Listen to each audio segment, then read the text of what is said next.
Follow the Hughes flight with the National Broadcasting Company for latest news. Information, please. Wake up, Mr. and Mrs. America. Time to stump the experts. You want to try your hand at this quiz game that has the whole country on its mental toes? Send us questions and the correct answers. If acceptable to our editors, they will be presented to a board of experts for the first time during each broadcast. Any question accepted will win $2 for the person who submits it. Any question the experts cannot answer will win an extra $5. The contest will be refereed by our Master of Ceremonies, Mr. Clifton Fadiman, literary critic of the New Yorker magazine. Clifton Fadiman.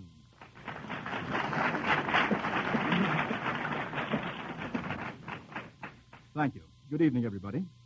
We're very sorry that Mr. Franklin C. Adams can't be here with us this evening. He's recovering, very nicely indeed, from an operation.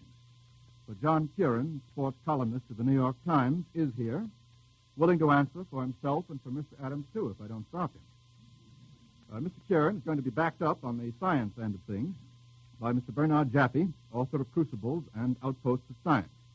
And tonight, folks, we have two distinguished guests of honor. Count them. 2. 1, 2. Both looking more confident than they're apt to feel in a few minutes. Mr. Quincy Howe, well-known editor, journalist, and author of England Expects Every American to Do His Duty, is supposed to know all and tell all about foreign affairs, domestic affairs, and, just affairs. Finally, we're proud to have with us tonight the man who bestrides the narrow world of Broadway like a colossus. Phrase copyrighted. A man associated with innumerable theatrical hits, incredible theatrical runs, and remarkably few theatrical errors. George S. Kaufman. That's a nice build-up, eh, Mr. Kaufman? Like better. Now, folks, remember that these four experts are as innocent as the babe unborn or the driven snow. Choose one out of two. All these questions are new to them. The program is unrehearsed and will probably sound like it. The question is addressed to the entire board. Any member who wishes to may raise his hand and take a try at it. It must be answered by one member, except where it's composed of more than two parts, in which case the board may cooperate. But if any part is answered incorrectly, $5 is forfeited.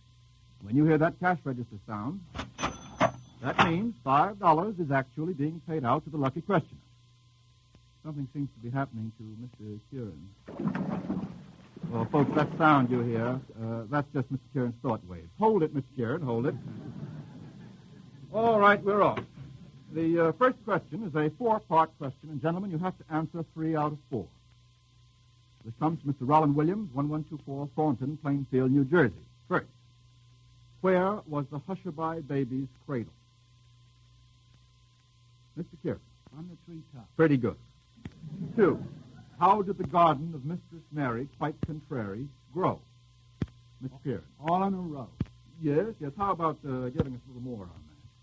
Mary, quite contrary, how does your garden grow? Silver bells and cockle shells, all set out in a row. No, all set out.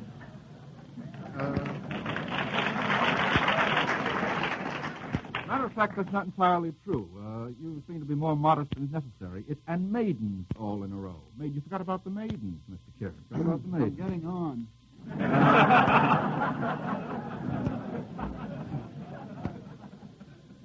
3, who were the 3 men in a tub? Who were the 3 men in a tub? Folks, I'm getting a flash of brilliant silence here. I think it's us. That was Mr. Kaufman. 3 men in a tub. You don't count yourself, Mr. Kaufman. Mr. Howe, foreign relations expert. 3 men in a tub. It wouldn't be Winkin', Blinkin', and Nod. No, it wouldn't, though there were 3. Rub-a-dub-dub, 3 men in a tub. And who do you think they be? The butcher, the baker, the candlestick maker. Turn 'em out, knaves, all 3. Don't you remember that? Well, that's 1 wrong out of 4. Now the next is the crucial one. Why wouldn't they waken Little Boy Blue? Now, you may have to think for a long while about that one. How long is the program? Half an hour? Half an hour, Mr. Kaufman, half an hour. And no extras. Do you have to give the answer in the metrical words of field? No, not entirely. What do you mean? You want to know that it was I want to know the reason. The late boy? The what The boy? defunct boy. The defunct boy. Yeah. Little boy, you mean Little Boy Blue is defunct? Oh, no. They haven't told me. Because he was asleep under the haystack. Yeah, he was, but that is not exactly why they wouldn't wake him. He was asleep. But you know, people who are asleep are wakened. Unless there's some reason for it. Well, he Not was doing so. fast asleep. He's under the haystack fast asleep. Oh, don't be sentimental. No, there's a definite reason. There's a definite Well, reason. he had been up late the night before with the sheep. Mr. Kaufman is making up plays on the radio. Nope, little boy blue, come blow your horn. The sheep's in the meadow, the cow's in the corner. You're listening, gentlemen. Where's the little boy that looks after the sheep? He's under the haycock, fast asleep. Will you wake him? No, not I. For if I do, he'll be sure to cry. That's the reason. He'll be sure to cry. Well, 2 wrong out of 4. Sorry. That's going to cost us $5.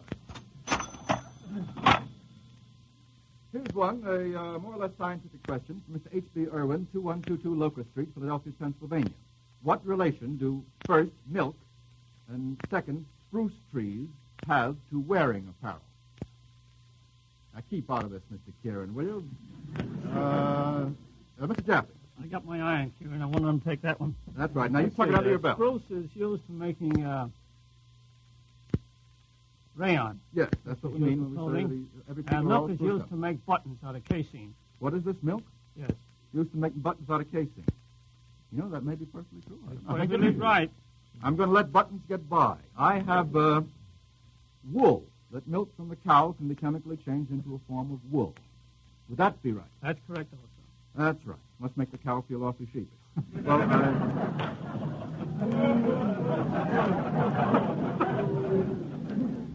out of casing. You know, that may be perfectly true. I believe right. I'm going to let buttons get by. I have wool that milk from the cow can be chemically changed into a form of wool. Would that be right? That's correct, also. That's right. Must make the cow feel awfully sheepish. Well,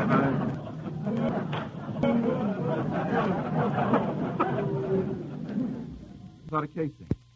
You know, that may be perfectly true. I believe right. I'm going to let buttons get by. I have wool. Cow can become that milk from the chemically changed into a form of wool. Would that be right? That's correct, also. That's right. Must make the cow feel awfully sheepish. Well,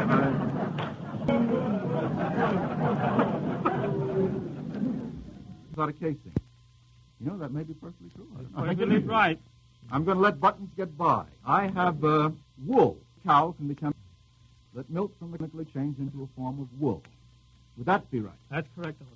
That's sheepish. That's right. Must make the cow feel awfully well,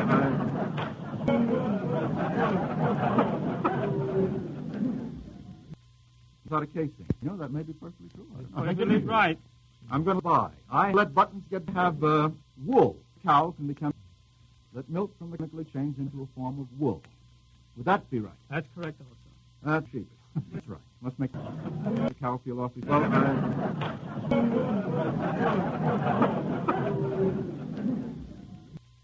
out of casing. You know, that may be perfectly true. I'm going to believe right. Buy. I let buttons get have wool. Cow can become into a form of wool. That milk from the chemically changed into wool. Would that be right? That's correct, also. Sheepish. That's right. Must make the cow feel awfully well,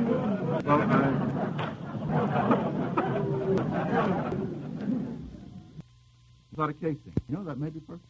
I'm going to I believe right. buy. I let buttons get wool. Have cow can become into a form of wool. That milk from the chemically changed into wool. Would that be right? That's correct, also. Sheepish. That's right. Must make the cow feel awfully well,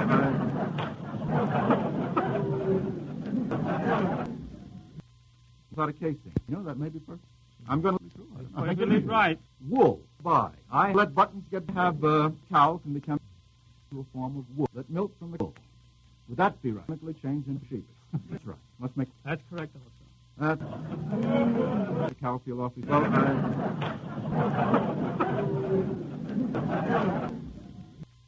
out of casing. You know, that may be perfect. I'm going to I believe right. wool. Buy. I let buttons get have cow can become into a form of wool. That milk from the wool. Would that be right? Chemically changed into sheepish. That's right. Must make That's correct, also. the cow feel awfully well,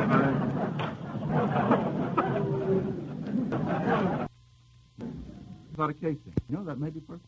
I'm going to be true. Perfectly right. Wool. By. Cow can become. Let buttons get to have a form of wool. Let milk from the wool. Would that be right? Sheep. Chemically changed into right. Must make. That's correct. The cow feel awfully without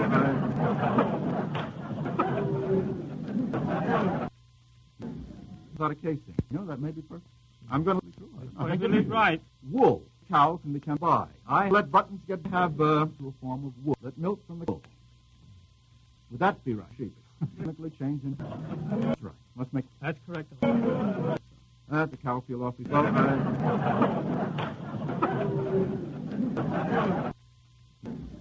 a casing. That may be perfect.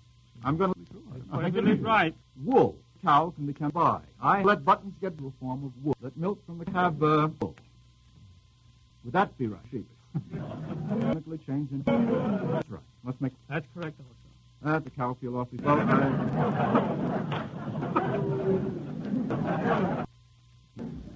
a casing. That may be perfect. I'm going to be true. Perfectly right. Wool. Cow can become by. To a form of wool. Let milk from the let buttons get to have wool. Would that be right? Sheep. Chemically changed into that's right. Must make. That's correct. The cow feel awfully without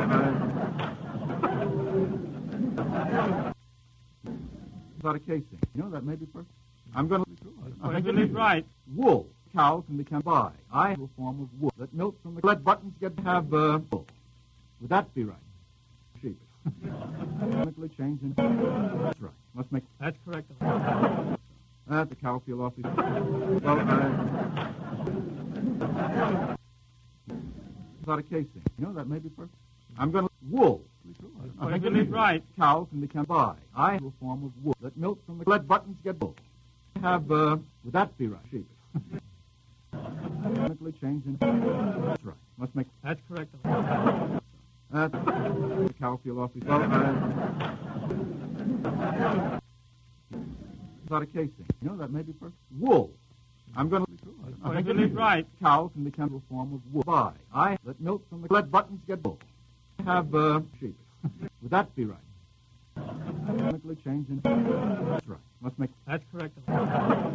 The cow feel awfully without a casing. Wool. That may be perfect. I'm going to cow can become Perfectly right. to a form of wool. Let milk from the by. Let buttons get sheep. Have would that be right? Chemically changed into that's right. Must make. That's correct. The cow feel awfully without a casing. Wool. That may be perfect. I'm going to cow can become to a form of wool. Perfectly right. Let milk from the by. Let buttons get sheep. Have would that be right? Chemically changed into that's right. Must make. That's correct. The cow feel awfully without a casing. Wool. That may be perfect. I'm going to cow can become to a form of wool. Let milk from the Perfectly right. by. Let buttons get sheep. Have would that be right? Chemically changed into that's right. Must make. That's correct. The cow feel awfully without a casing. Wool. That may be perfect. I'm going to cow can become a form of wool. Let milk from the Perfectly right. by. Sheep. Let buttons get to have would that be right? Chemically changed into that's right. Must make. That's correct. The cow feel awfully without a casing. Wool. That may be perfect. A form of wool. I'm going to cow can become let milk from the wool. Perfectly right. Sheep. By. Let buttons get to have would that be right? Chemically changed into that's right. Must make. That's correct. The cow feel awfully without a casing. Wool. That may be perfect. A form of wool. I'm going to cow can become let milk from the. Yeah. Well, that's half. I'll let it. Can any of you? Evilette, Tragic Symphony. Well, Savage. Oh, I'd let that go. That's 3. One more. Nocturne by Swinnerton. Perfectly good.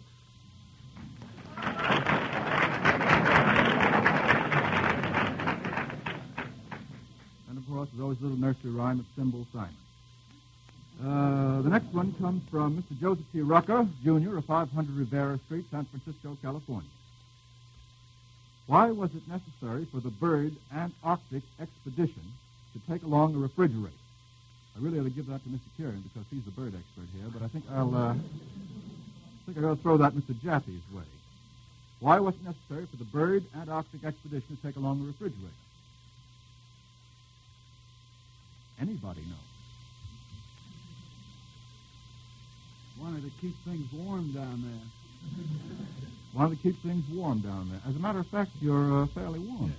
Mr. Jaffe, can you give us the correct answer with a hint from Mr. Kieran? Why, my answer is practically the same as Mr. Kieran's. Well, then keep quiet. Want to enlarge on Mr. Kieran a little?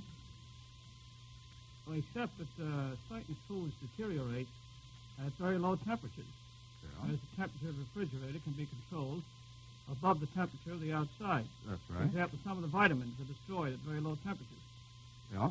In other words, it's warmer inside the refrigerator inside, yes. than it is outdoors. That is the correct answer. The gentleman who sends this in, Mr. Rucker, says that his father was in the bird Antarctic expedition, and he knows that that's what they did use. They used the refrigerator for keeping meat and other foods from freezing. Don't know what those foods were. I suppose things like cold cuts, cold slaw, maybe. Pass that by. We've lost $10 so far. I'll see if I can't get them up to $25. Plus a discount. This one comes from Mr. Robert Kaltenborn of Brownstown Road, Larimer, Pennsylvania. Identify 5 of the following, and there are 6 words. I'll read them quickly.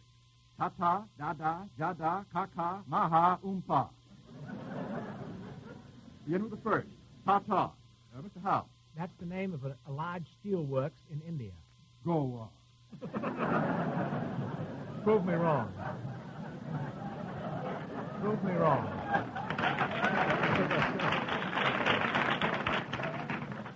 Now, Mr. Howe, you're not fooling, are you? Wouldn't do that for the world. If there really is a steel Really works true. That the Sackwood-Valor family, I believe, were the controlling interest. in the Tata steel works? That's right. That's right. Call up the British consul. Goodness gracious me. All right, count it right. It also means bye-bye or goodbye. Ta-ta. However, I'll allow steelwork. Dada. D-A-D-A. Dada. Volunteer.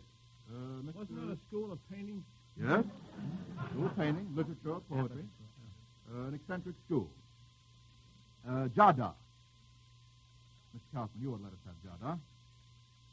No, Jada, I don't know. Don't know Jada? Don't know Jada. Mr. Howe, the foreign relations expert. Jada, jada, jing, jing, jing. Very good, foreign relations expert. Very good. The next one is ka-ka. How is it spelled? Ka-ka is spelled K-A-K-A. Mr. Flannery, I think that's a disease.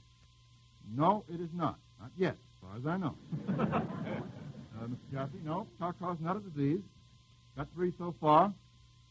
You really ought to know that one, Mr. Kieran. Not the cry of the crow misspelled, is it? It might be. We'll allow it. It's a New Zealand parrot. A New Zealand parrot. Everybody knows that. The next, maha. Maha. M-A, space, pause, ha. H-A. Maha.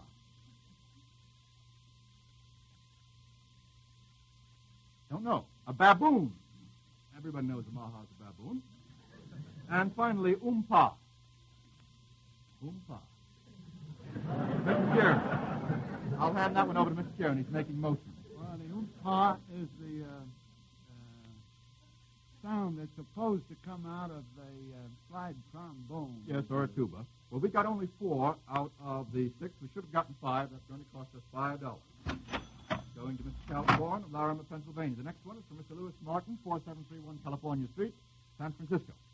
What baseball players engaged in the following bonehead plays? There are 3 bonehead plays. A, the famous Eddie Collins foot race. How about that, Mr. Kieran? Heine Zimmerman Yep. chased him over the plate with the winning run in the World Series. There he goes. I can't catch him, folks. He's going to keep on with that story. The World Series steal of third base with a runner already stationed there, Mr. Kieran. Uh-oh. Oh, we may catch Mr. Kieran. The World Series.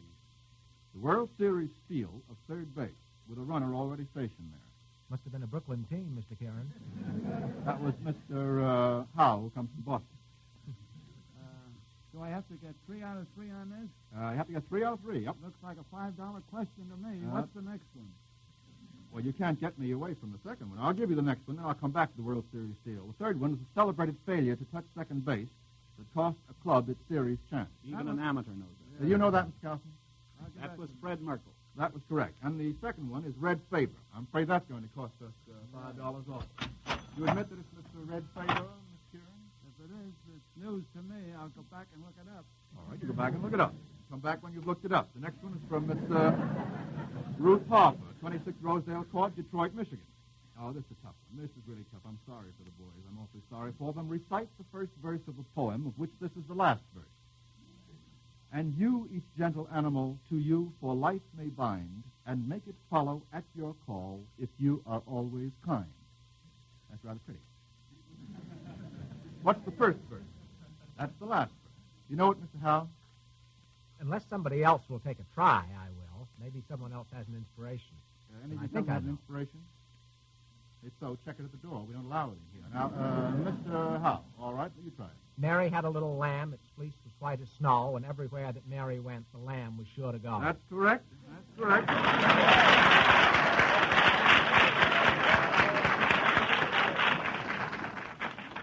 The next one is from George Rufus Johnson of Birmingham, Alabama.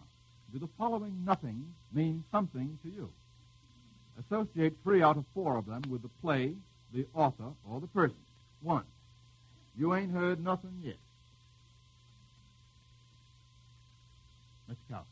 You ain't heard nothing yet. Does that mean it was in dialect? That's my dialect. That's my your dialect. Yeah. Do you associate it with any particular person? Any particular I actor? would say Bert Williams with no assurance that I'm right. No assurance that you're right, with every assurance that you're wrong. No, that's quite wrong. That's going to cost us $5 unless everybody of the other 3 are gotten correct. It's Al Jolson. Everybody knew that, I think. I had the color. Yes, you had the cup. 2. You got nothings, I got nothings. If we both got nothings, then we'll form a trust.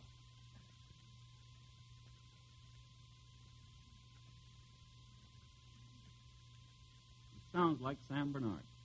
No, I wish you wouldn't come to bat so often, Mr. Kaufman. Very nice fellow, but how about it?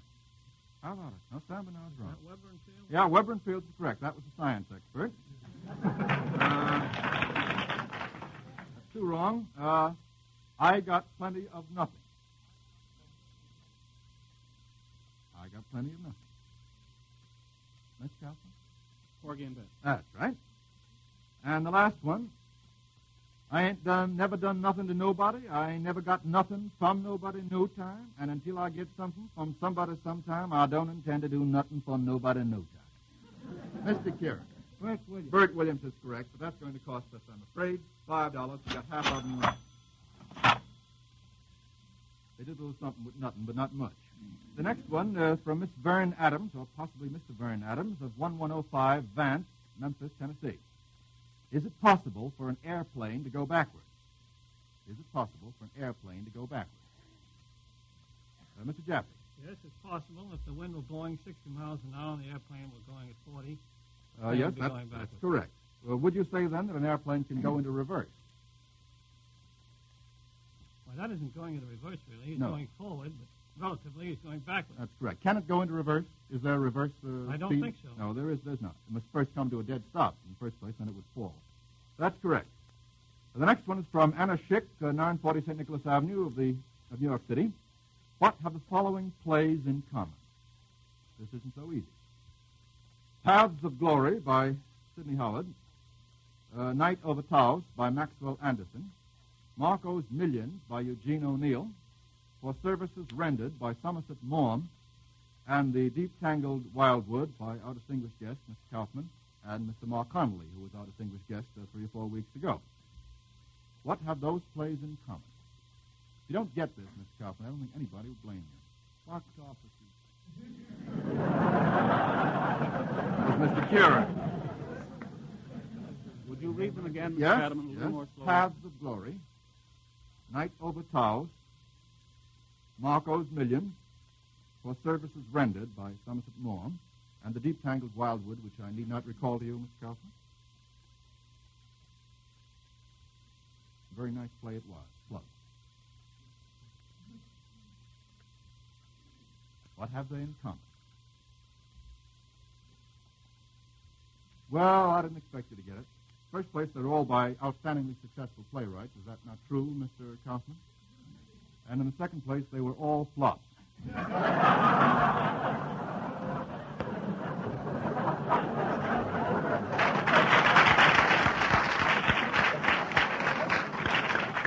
right. I told you I'd get them out to $25.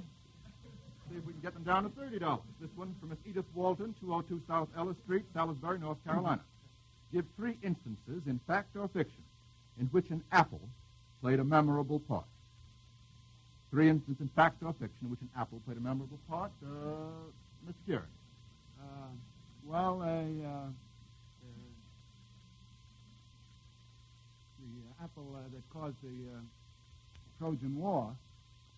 Yes, that's correct. Paris. Paris and the Golden Apple, that's one.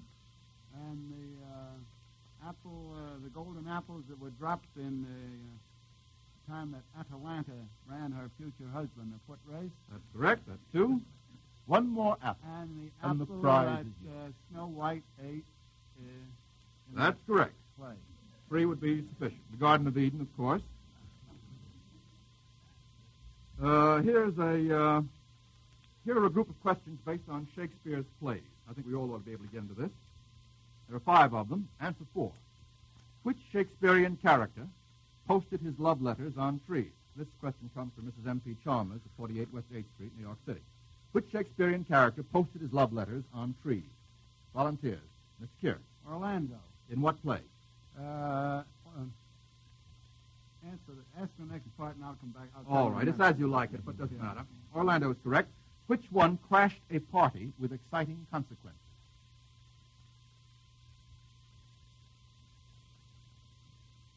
Go a little faster on this one. Haven't got much time. What is it? Which one? Mr. Kieran? Lover, was it? Which one crashed a party with exciting consequences? No, it's Romeo. You remember in the play called Romeo and Juliet by W. Shakespeare. Which one wooed a queen in asinine fashion? Let's have it quickly. Bottom. Bottom is correct. Which one was happily married to the most hard-boiled of women? Or at least married to the most hard-boiled of women? Possibly happily. Petruchio.